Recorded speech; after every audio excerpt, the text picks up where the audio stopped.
Seja muito bem-vindo, seja muito bem-vinda ao Entrevista. A classe C representa uma importante fatia na economia brasileira.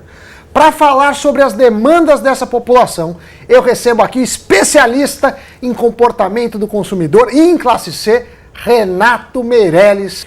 Renato, obrigado pela presença. Começo perguntando qual a definição de classe C, porque eu já vi várias. É verdade, tem várias mesmo. Você tem uma definição que é da Associação Brasileira de Empresas de Pesquisa, que faz uma série de perguntas para essas pessoas. Qual a escolaridade do pai, quantos televisores tem dentro da casa de cada um. Cada um tem um determinado número de pontos e a classe C está lá na média da população brasileira. A gente utiliza no Instituto Locomotiva um critério de renda por pessoa da família.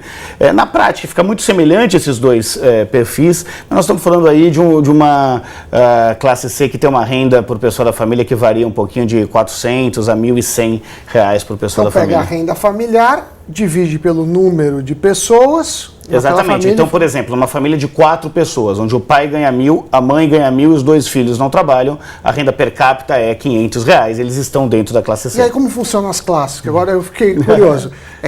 Começa, A ou vocês põem a normalmente? Não, você tem a mais e a menos, e aí, B a mais e a menos. Imagina o seguinte, o A gargalhada, o topo, né, o que ri à toa, que são os 3% mais ricos do Brasil, tem uma renda familiar aí de algo como começa em R$6.000. Renda per capita? Não, uma renda familiar total. É muito pouco mesmo. Imagina o seguinte, Sam, quando eu pego hoje o 1% mais rico do Brasil, eles têm uma renda familiar total, somando a renda de todas as pessoas que têm da família, de R$10.000. Parece pouco, não parece? Isso mostra o quanto que o nosso país, infelizmente, ainda é muito desigual. E aí a A, você falou A mais 6.000 para cima. O A mais começa com 6.000 para cima, são os 3%, né? E aí você tem o limite da B, aí, que começa com R$5.000 e vai até esses R$6.500 desse A+. E a C vai até? A C nós estamos falando de uma renda familiar média aí de R$4.000, mas que na prática nós estamos falando de uma família de 4 pessoas, por exemplo, de uma renda aí que varia de R$1.200 a R$4.500. E a D e E? A D e E é tudo que está abaixo disso. Tem algum o E a gente considera que está abaixo da linha de pobreza, que são R$90 por pessoa da família. Eu quase não tenho E no Brasil, né? Na prática nós estamos falando que está muito concentrado na zona rural. Você tem dito em várias entrevistas, em várias publicações, que não se pode classificar as pessoas pelo bolso, no sentido que a classe social não é do bolso. Queria que você explicasse um pouco o comportamento, né, não se dá pelo bolso. Eu construí minha carreira no Data Popular. Durante os últimos 6 anos eu fui presidente do Data Popular, que foi o primeiro instituto de pesquisa a se especializar na classe C do Brasil. E nesse momento a gente viu que a classe C tinha um comportamento mais homogêneo, né? Estavam todo mundo passando a consumir mais, a entrar no mercado formal de trabalho. Em que anos isso? Mais ou menos 2000? Isso começou em 2002, né, o crescimento da classe C, e teve o seu auge em 2011. Né, assim, em 2010 o PIB cresceu lá em cima, em 2011 a classe ainda crescia mais porque não tinha tanto desemprego. Aí foi se arrastando até 2014. Né? E aí foi se arrastando em 2014 e na verdade até 2013. Né? Aliás, o que marca o começo dessa crise econômica de fato na classe C tradicional foi as jornadas de junho de 2013. E aí então, acontece a crise e aí você fala, olha, agora as coisas não estão mais assim.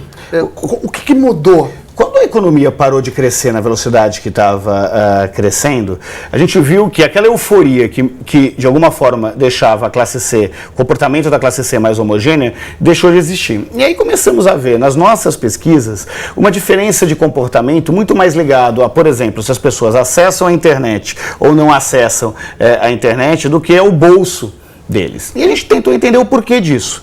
Nós descobrimos que em 10 anos, 53 milhões de pessoas que não acessavam a internet passaram a acessar. O Brasil ganhou 10 milhões de estudantes universitários e mais de 45 milhões de pessoas tinham melhorado de vida. E agora começavam a crescer. Na prática, a gente passou a enxergar na classe A um vice-presidente de marketing de uma multinacional e um dono de boteco, Hermenino Matarazzo, na zona leste de São Paulo. E encontrar na classe C um professor do ensino médio e um operário da construção civil. Ou seja, o capital econômico deixou de conversar com o capital cultural das pessoas e, portanto, o bolso não servia mais para explicar a cabeça e o comportamento dos brasileiros. Vamos voltar aos protestos juninos de 2013 que marcaram muito o Brasil. Acho que para muitos foi o primeiro grande protesto que assistiram nas ruas. O comportamento do consumidor mudou disso, a relação do consumidor com o dinheiro, com a empresa, com as empresas, mudou? Aquilo teve, assim, você vê um marco? Assim? Olha, eu não tenho dúvida nenhuma, Sam. O que aconteceu é que quando a renda aumentou o repertório dessas pessoas, que passaram a acessar a internet, ter mais acesso à informação, que melhoraram a sua escolaridade e passaram a ter condições de chegar num supermercado e poder escolher entre um produto de uma marca melhor e um produto de uma marca pior. E uma coisa que eu aprendi durante mais de 15 anos estudando consumidor é que paladar não retrocede, né? Então, a pessoa que aprendeu a tomar champanhe não quer voltar para a cidra, né? O sujeito que viajou de avião pela primeira vez não quer voltar a viajar de ônibus. E essa insatisfação, essa régua de qualidade que mudou, gerou uma insatisfação gigante com relação aos serviços públicos. As pessoas passaram a entender que os serviços públicos nada mais são do que a contrapartida que o governo dá para o imposto que ele paga. Um alto imposto que ele paga, altíssimo imposto. E se ele está pagando, ele pode exigir qualidade que os governos, infelizmente, até hoje não conseguiram oferecer para a população. E daqui para frente, como que você enxerga a classe C, ou melhor, esses novos comportamentos que nem sei se a gente pode chamar tudo de classe C? Olha, imagina o seguinte, durante anos as marcas se fortaleciam falando: você não é ninguém, você só vai ser alguém se você consumir a minha marca. Isso foi as marcas do século XX. No século XXI começou a existir o que a gente chama de marketing de causa.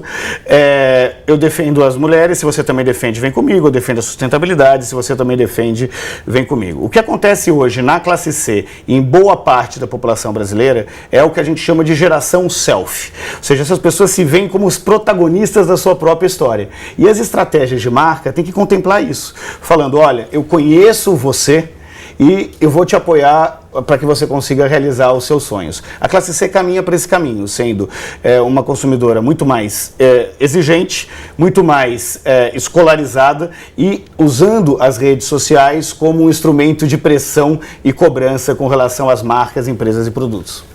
Desde 2013, talvez 2014, a crise vem se agravando.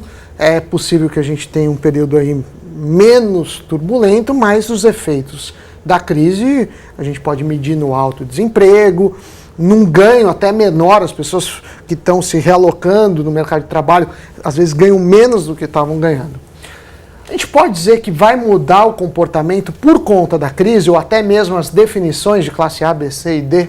O que a gente tem visto é que quando eu olho apenas para o bolso desses brasileiros, existe uma oscilação grande. Imagina que a classe C ganhou mais de 40 milhões de pessoas e já perdeu 6, né, nos últimos 2 anos. Mas quando você aprende alguma coisa, por mais que a sua grana diminua, você não esquece, né, o que é um produto de boa qualidade, por exemplo, ou não esquece que você pode acionar o Código de Defesa do Consumidor se você for enganado. O que a gente está vendo hoje é uma grande revolução geracional. São essa nova geração que cresceu num ambiente que não tinha escassez, né, e que agora está conseguindo utilizar essas novas tecnologias para fazer um ajuste fiscal doméstico dentro de casa, de um lado dando um jeito de economizar, fazendo pesquisa de preço, e do outro dando um jeito de ganhar dinheiro mesmo na crise.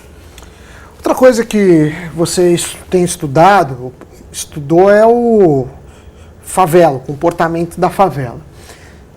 O que você percebe assim? Qual seria, acho que o estudo inicial chamava Data Favela, não sei agora se vocês mudaram de nome. Quais foram os principais resultados? Assim, o que chamou a atenção talvez seja contra-intuitivo, pelo menos antes de fazer a pesquisa. Porque você já sabe o que vai dar, você não precisa fazer a pesquisa. Né? É verdade. Eu tive o privilégio de escrever um livro chamado Um País Chamado Favela e formar um instituto de pesquisa chamado Data Favela junto com o Celso Ataíde, que foi o fundador da Central Única das Favelas. E aí a gente conseguiu juntar as estatísticas com o comportamento real que existe dentro das comunidades brasileiras. E alguns dados surpreendem. Imagine que as favelas no Brasil movimentam mais de 70 bilhões de reais por ano. É mais ou menos como se a gente pegasse todo o consumo do Paraguai e somasse com o consumo da Bolívia.